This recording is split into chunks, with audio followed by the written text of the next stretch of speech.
राम नाम के न्योते पर देश की राजनीति गरमाई हुई है। प्राण प्रतिष्ठा का दिन नजदीक है, लेकिन विपक्षी पार्टियों की दुविधा जस की तस बनी हुई है। कांग्रेस इस कश्मकश में है कि न्योते को स्वीकारा जाए या नहीं। भाजपा को राम मंदिर का क्रेडिट लेने से कैसे रोका जाए, इस पर विपक्षी दलों में गहन मंथन चल रहा है। मंदिर ट्रस्ट की तरफ से मिले आमंत्रण ने विपक्षी चेहरों को धर्म संकट में डाल दिया है और जो लोग न्योता ठुकरा चुके हैं उसमें सीपीएम पार्टी सबसे ऊपर है।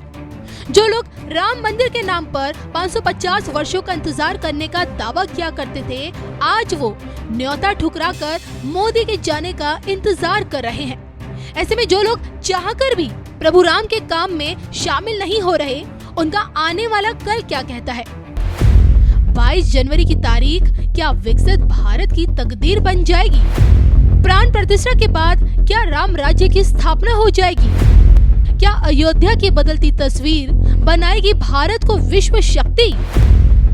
इसको लेकर नए साल पर क्या कहती है विश्व विख्यात सुदर्शन चक्र ज्योतिषाचार्य श्री सनबेता शोका जी की नई भविष्यवाणी? देखिए सिर्फ और सिर्फ धर्म ज्ञान पर। लगे हैं कि आपके धनुषधारी और सुदर्शन चक्र, धनुषधारी और त्रिशूलधारी का काम हो गया, तो अब कब बारी आएगी आपके सुदर्शनधारी यानी कि कृष्ण जन्मभूमि की। और चर्चा हम बहुत पहलू पर करेंगे श्री सनबेता शोका जी से। सबसे पहले तो हम सर आपसे इसी बारे में जानना चाहेंगे राम मंदिर को लेकर।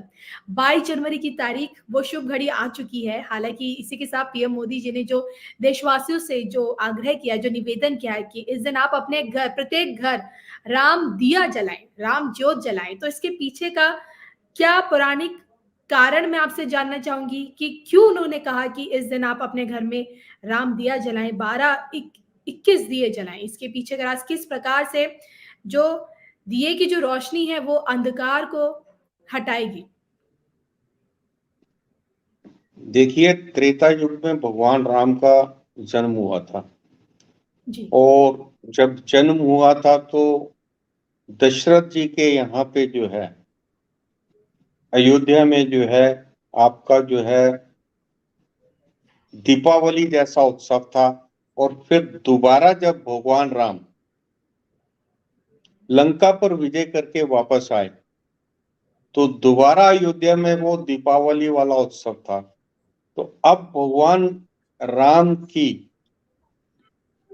रामलला की मूर्ति की जो स्थापना हो रही है, तो हमारे जो प्रधानमंत्री हैं, देखिए बहुत अथक प्रयास के बाद बिना एक बूंद खून बहाए राम मंदिर का मसला जो है सॉल्व हुआ है, जिसकी मैंने भविष्यवाणी की थी कि बिना किसी भी तरीके के ये एमिकेबली जो है ये सॉल्व होगा और राम मंदिर जो है बनेगा।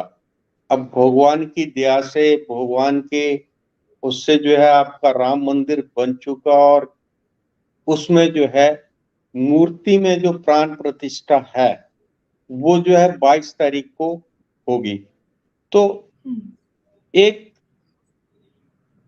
विश्व को एक मैसेज जाना चाहिए कि जो त्रेता युग में जिस तरीके से भगवान राम ने जब जन्म लिया था, जिस तरीके से हर्षोल्लास और जिस तरीके से लोगों ने भगवान के जन्म की खुशियां मनाई थी, अब पुनः जब हम कलयुग में भगवान राम की मूर्ति की स्थापना, प्राण प्रतिष्ठा कर रहे हैं, तो बिल्कुल दिवाली जैसा माहौल होना चाहिए। 21 दीपक नहीं, आपको जितने भी हिंदू हैं जो भगवान राम पे आस्था रखते हैं, उनको अपने घरों को बिल्कुल जिस तरीके से आप दीपावली के दिन दिए जलाकर, लाइटें जलाकर, आतिशबाजी करके आप जिस तरीके से दीपावली बनाते हैं, और ये दीपावली जो है 22 जनवरी को, मैं तो रिक्वेस्ट ये करूंगा कि ये दीपावली जो है आपके प्राण प्रतिष्ठा 22 जनवरी से 10 दिन पहले ही उत्सव शुरू होना चाहिए और 22 तारीख तक ये उत्सव जो है निरंतर चलता रहना चाहिए। लोगों को अपने घरों पर, देखिए ये राम राज्य राम युग की वापसी का एक संकेत है। जी। तो लोगों को अपने घरों पर भगवा ध्वज छतों के ऊपर लगाना चाहिए। जो मैं 2010 में मैंने भविष्यवाणी की थी कि मेरी एक लालसा है, मेरी एक इच्छा है कि मैं हिंदुस्तान के सब घरों के ऊपर जो है भगवा देखना चाहता हूँ, लहराता हुआ देखना चाहता हूँ। और वो आपका देखिएगा 23-24 आते आते अब ऑलमोस्ट आप जहां पे भी देखें आपको भगवा नजर आता है, भगवा जी। ही लहरा रहा है चारों तरफ। तो इस खुशी को मनाने के लिए आपके भगवान राम लला जो टेंट से अब मंदिर के अंदर आ गए हैं, उनकी प्राण प्रतिष्ठा मूर्ति की दोबारा हो रही है।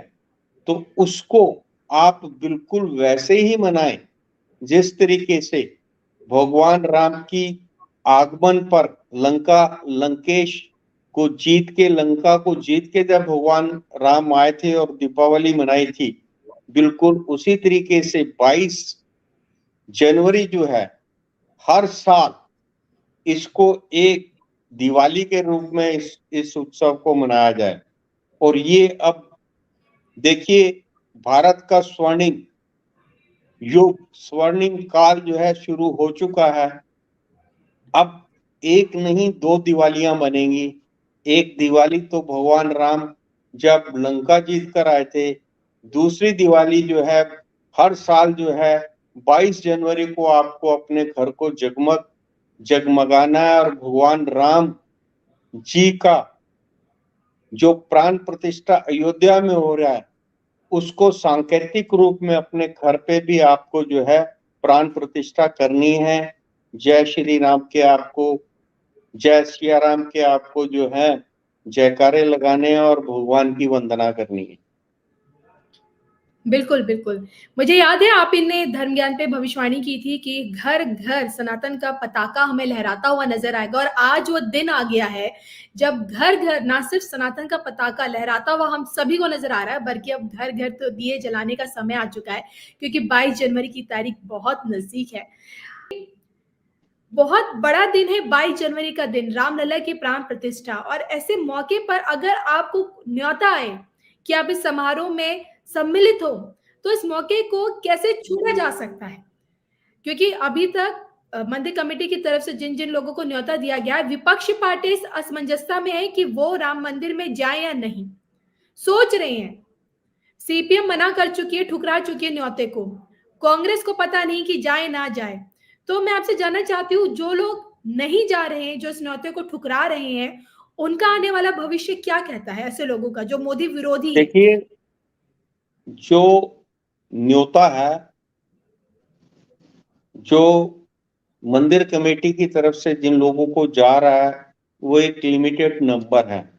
जी। लेकिन हम सारे भारतवासी सिर्फ भारत में ही नहीं, विश्व में अगर कहीं पे भी हम हैं, भारतवासी हैं हमारे, वो सब बहुत ही भाग्यशाली हैं, सौभाग्यशाली हैं कि वो इस घटना को देख रहे हैं।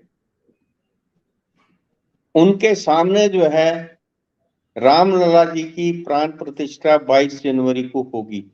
तो जी। हम लोग अपने आप को बहुत सौभाग्यशाली मानते हैं। लेकिन देखिएगा कि अब कुछ लोग ऐसे भी हैं कि उनको निमंत्रण मिल रहा है और वो निमंत्रण को नहीं स्वीकार कर रहे हैं, ठुकरा कर। अब उनका जो है हमारे हिसाब से, भारतीयों के हिसाब से उनका इस सृष्टि पे होना ना होना बराबर है।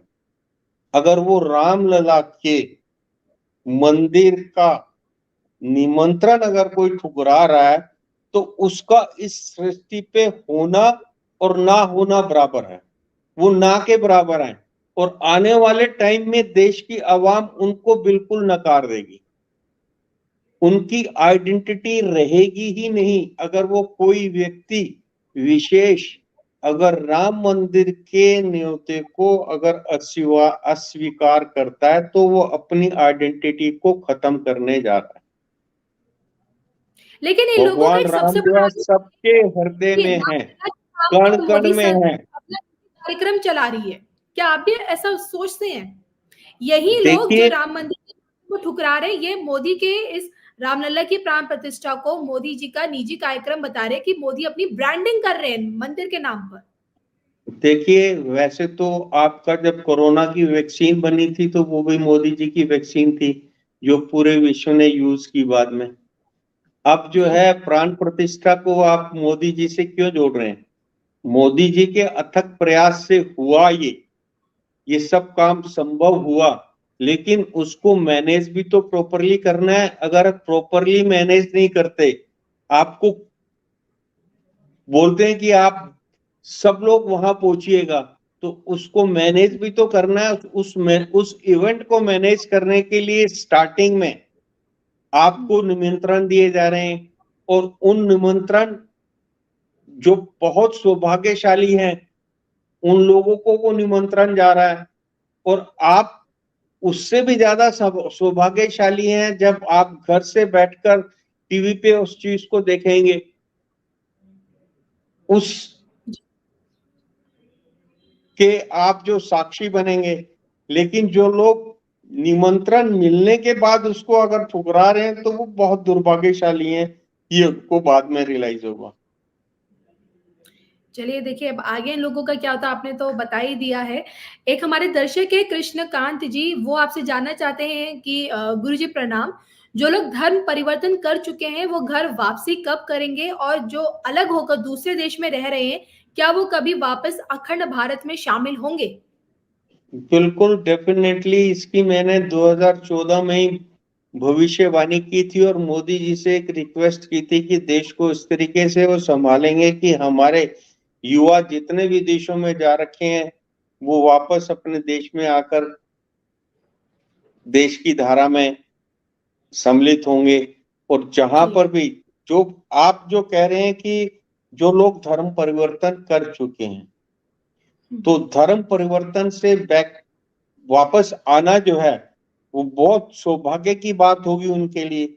उनको अगर इसमें सनातन में अगर कुछ अच्छा दिखाई देगा, दे विल कम बैक। सनातन में कोई कंपल्शन नहीं है कि आप अगर धर्म परिवर्तन कर चुके हो तो आप वापस आइएगा। ये आपकी चॉइस है, आप अपनी चॉइस से गए थे, आपने धर्म परिवर्तन किया था। अगर वहां पर आपको शांति नहीं है तो you will have to come back, और जो आते हैं उनको हम स्वीकार करेंगे। जी। एक और हमारे दर्शक हैं जो जानना चाहते हैं शिवसेना के भविष्य को लेकर, राम मंदिर को लेकर, क्योंकि हाल ही में महाराष्ट्र के जो मुख्यमंत्री हैं एकनाथ शिंदे, उनका ये बयान अभी सामने आया था कि पीएम मोदी जी ने बाला साहब ठाकरे का सपना सच साकार करके दिखाया है, राम मंदिर का निर्माण करके दिखाया है। वहीं दूसरी तरफ शिवसेना इस पूरे कार्यक्रम को एक राजनीति का नाम देते हुए इसे निजी कार्यक्रम बता रही है भाजपा का।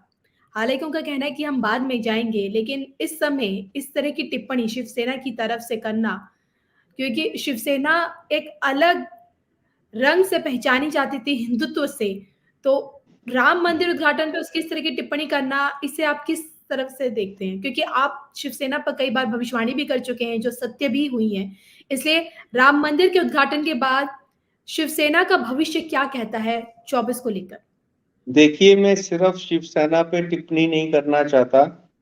जी, जी। जितनी भी राजनीतिक पार्टियां उन सबके लिए मैं एक रिक्वेस्ट करूंगा कि इस राम मंदिर का 22 जनवरी का जो महोत्सव है, जिसमें राम लला की पुनः प्राण प्रतिष्ठा होगी, इस महोत्सव को राजनीति से मत जोड़ें।